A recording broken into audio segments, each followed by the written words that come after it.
Okay, so term two, week two reflection. We are not procrastinating on these reflections. We're getting these done. So our first full week at the college, we're in 4 times a week because we got Wednesday off. What happened? So first things first, we had a kind of a coursework session with Ryan in the lab at 1:30.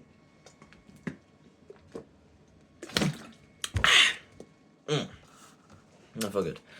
Anyway, so we had a coursework session with Ryan in the lab where we actually watched two versions of Romeo and Juliet. We actually watched no, we didn't watch. Sorry, we watched the Romeo and Juliet of where DiCaprio was in it, and then we actually compared it, or we had a assignment to compare it to the 1970s or the 1960s version of Romeo and Juliet. So we got two movies. We watched the second one. We did watch the DiCaprio version. And we also had the first one, the 1970s one, that we didn't watch, but we had to kind of do our research into it and, who wrote it and what makes it different. Something I noticed as well about the. Something I noticed about the Romeo and Juliet that DiCaprio was in, it was very, very modern. It was made, I think, in that late 1990s. I could be wrong on that. But it was quite modern. It was like a very modern, like a very, very modern version of Romeo and Juliet. Like there was guns, there was cars, there was swearing, there was modern language, there was modern props, there was modern colors. Like the colors were even different. That's even the crazy thing. Because in the 1970s version of Romeo and Juliet, something I found is that it was very, very black and white.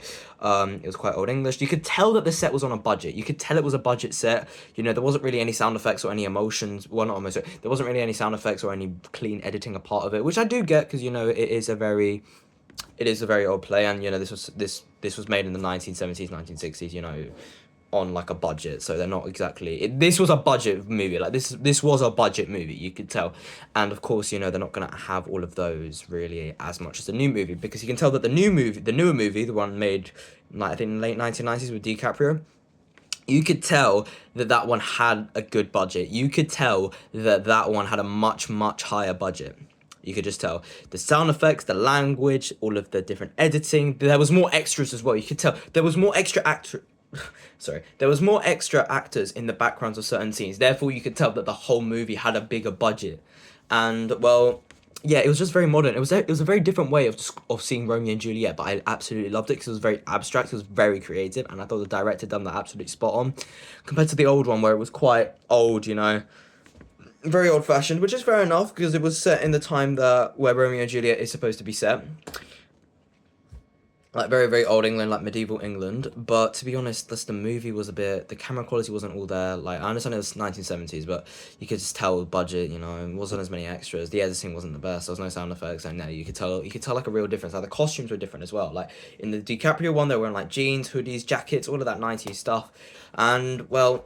In the 1970s one, they were wearing knight armor, they were riding horses and stuff, and they had like swords and shields, and I'm like, yo, in the DiCaprio one, they had guns. In the 1970s one, they had sword and shields. Whoa. But anyway, on Tuesday, so we just did some more. Excuse me. Yeah, so on Tuesday, we had a session with Ryan Docs, first session, at 9 o'clock, where we just did some exercises for, our American scenes, True West. And, oh, wait, no, sorry. We actually had a workshop. No, actually no. I'm thinking of Thursday. We had a workshop. So on Tuesday we actually had a workshop with AMGB. She had some cool last name. That's all I know. She had some cool name like AMCB or something like that. Or no, ASJ. That was it. ASJ. I remember it now. Her name was ASJ, and yeah, just some dope name. That's all I remember. And we did a workshop based on Midsummer Night's Dream, and we kind of got a real good intel of Midsummer Night's Dream, like the characters. What are the roles of the characters? The Just everything really. What are the roles of the characters? What are the characters' intentions? Like, what were they thinking at the time? How does love portray this? We were just thinking of all of this. Like, there were times that we were debating with each other about certain characters, and there were even times where we would actually express certain scenes. Like ASJ done a phenomenal job in explaining Midsummer Night's Dream, especially as it's a Shakespeare, and there's three things happening at the same time because you got the lovers, you got the fairies, and you've got the actors. There you go. You got the actors, you got the lovers, and then you got fairies. And it's like, holy mother of gosh. What the heck? No, like, seriously, what the heck? It's just crazy, and it's crazy how all of it actually ends up linking up to us. Like it all ends up linking at the end, which I think is absolutely dope. But it's actually done a phenomenal job. We've done different exercises, we've done movement exercise, we've done writing down as well. We kind of had to use our imagination and also picture how would we see an elf, or sorry, not an elf. How would we see Fairyland? That was one thing I remember. We kind of had to use our imagination to describe Fairyland, and I'm pretty sure my group, we did like a massive pledging tree, or like a massive tree, like a glowing tree with the colours purple, blue, and red, I think, or something like that. And we had like mushrooms, we had glow ups, we had like glowing bridges that separated them, we had like a queen and everything. It was just our imagination, and I thought it was a very good imagination. So yeah, that's what I thought on overall everything. And what else was there in the workshop before we get to movement? We have we were actually described about what I think it was Helena, I believe. What is Helena thinking in her brain at the moment? Because Helena, she's in love with, I think it's Lysander she's in love with, but Lysander's in love with a girl called Hermia, but Hermia is with Demetrius. No. It's the other way around. So Helena's in love with Demetrius, but Demetrius is in love with Hermia. No, it's the other way around. I can't remember. No. Oh, I actually can't remember. Holy crap. No, I'm pretty sure. Wait, one sec. Right, totally didn't have to Google it. So it was Hermia. So Hermia in love with Lysander. Lysander in love with Helena, but Helena's in love with Demetrius, who is also in love with Helena. So we got so long story short, we got Helena and Demetrius. You know, they're doing their thing. You know, we got Helena. I got it mixed up. I've got it mixed up. Wait. Okay, so I got it. I believe so. I got it. All right. So Helena is in love with Demetrius.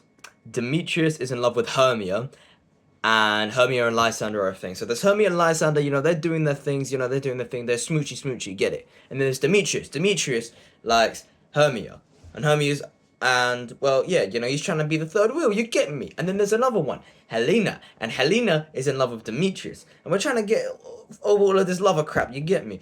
So, you know, when Lysander and Hermia, when Lysander and Hermia eventually decide to go off to the woods, because why not? Let's just go to the woods.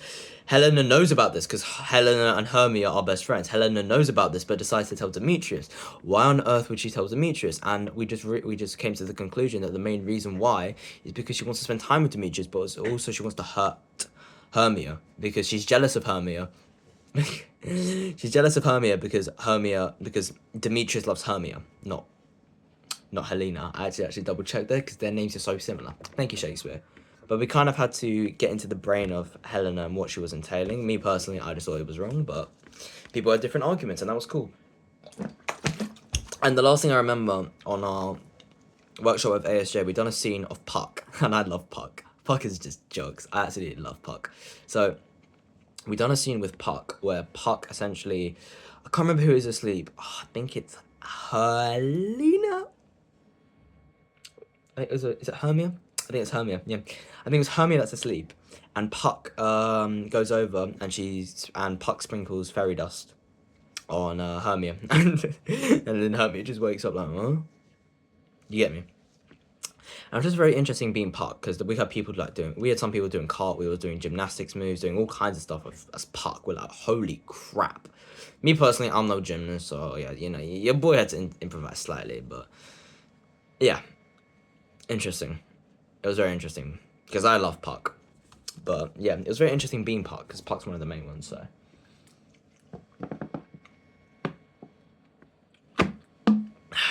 but yeah, that's all we did with ASJ on Tuesday. Alright, on Thursday we had voice with Liz. So Liz was essentially talking to us about our American accents and our voice. It was a 9 a.m. start, so she was first talking to us about how the American accent is actually being held. And you need to be more casual with your American accent, you get me? You gotta be a lot more casual with it. So, for example, I'm speaking with the mid of my tongue or the mid of my mouth, and I'm making sure not to use too much of my hazel, because if I use too much hazel, then it's not gonna be too good. My American accent still needs quite a bit of work, but hey. And then she's talking about some hard and soft muscles in your mouth, which I actually can't remember the names of, which is kind of peak. Whoops. And I'm pretty sure the American accent was speaking with the hard one. Oh, that sounds so wrong. With the hard whatever muscle it was. It was the hard one, not the soft one. But yeah. we were speaking about that, how American accents are, and then we spoke about setting as well and how setting can affect the play or something like that. It was mostly about voice and the science of the voice. That was the main concept. No practical at the moment. We had studio time afterwards, and then we had classical in the classical theatre with Ryan Docks. So essentially, sorry, my head's hurting. Oh my days. Yeah, so we just went to the street. We just went into theatre around Docks, and we just started doing rehearsing. Rehearsing for our American scenes. Me personally, I got True West with TJ. Started doing a bit of rehearsing on that, and well, yeah, went away. We tried to make sure we did active listening to what we actually had to say. Oh, sorry, listening to what the other person said, understanding it, and understand what we had to say. And a way that we did that was looking at the script, memorize what you had to say, listen to the guy speaking, actually listen to what he's saying. Look at your script, memorize it, and speak it. Because when you memorize it, it more comes from the heart, more naturalistic, and you remember it. And then yeah, Friday comes. Friday, quite a short session, so first things first, we had Ryan again. And the thing is, my class do not know how to get into college. They need to get into college on time, and me personally, I can be late sometimes, but we've got a show in less than 3 weeks, guys. Come on, what are you doing? But anyway, so the first hour was just really spent learning your lines, getting into the mojo. Ryan kind of taught me a bit of a movement scene where when you're speaking your lines, every time there's punctuation, or you just take a turn and you take it with force. Don't be forceful with it, but just in character, say your line, and then when you say something different, you just turn and say how you normally say it. And the key is, you just got to remember, you got to spend about 30 to 10 seconds, memorizing it. Say what you remember, and then, yeah, go from there. And every time there's some punctuation, or you just change it, you just change whichever side, you're walking towards. But yeah, and then afterwards, all of us came in, and then we started doing True, and then we started not revising, we started, the words are coming out of my mouth. We started rehearsing, that's it, not revising, rehearsing. So we started rehearsing mine and TJ's was True West, of course, and it's actually set in a kitchen of a house. So TJ first starts off with just cleaning the dishes, and I'm behind him on the table, just swinging golf clubs while just using a piece of paper as a ball, and just chucking it. It's actually sick. Oh my days. And we actually use the golf club to also, impend inside the speech, because there are times I stop him with the golf club to try and be that alpha male, standing on top of a flipping table, being like, hey, don't you do that to our mother. Don't you take all that champagne, Austin. She gonna forget about that, Stuff like that, And it's just interesting, using props and using the setting and using I'm on a table, it's crazy, and using a table as using the props, and just mainly using the props. I'm kind of at a loss for words on how to describe it because it's so abstract and devised, but it's just use of props to speak, and I just think it's incredible. Honestly, I think it's absolutely incredible what Ryan's done with us, and we've kind of improvised our own things as well inside the play. Inside the scene, Ryan has improvised some of his own stuff. A bit of walking. Trying not to make sure you're acting too hard, which is something I did towards the end. Don't act too much. Act more natural. Because it's a scene that's like, oh, cool, go on then, and then it goes, wait, what the heck? What's happening here? You've done this to me. You betrayed me. Blah blah blah. And then at the end, it's me just going, you son of a gun. I got you wrapped around my finger. And I'm just like, mate, holy. It is just a crazy scene with so many different settings and emotions. But yeah, we can definitely do it. Things that went well throughout the term. I got to college on time every single day. Every single day I was on time. Bonus! I don't care what you say. That's a dub. That's a dub. I don't care. I'm always late. I was on time. That's a dub. I felt like I'm actually getting used to my American accents. I also feel like I've got a better understanding of Midsummer Night's Dream, which is fantastic. Things to improve on. Me and PJ need to work on our chemistry a bit. I'm a BG real because we don't really know all of our stuff. I'm about a third of the way through the script. He's like a fifth of the way through the script, but that's fine. We're gonna learn it. We're gonna get this done. And we're gonna make sure True West is the best of the best. Because even though it's just the two of us, a table with a golf club and a phone and a fridge with some glasses, yeah, we're gonna do it. We're gonna do True West. Don't act too much. Make sure focus on your chemistry. Be more natural. Focus on your accent. Don't be too much with the American accent. Tone it down a little bit. Not just by the voice, but just tone it down. Be more natural with it. You get me? But yeah, that's everything. Week 2 done.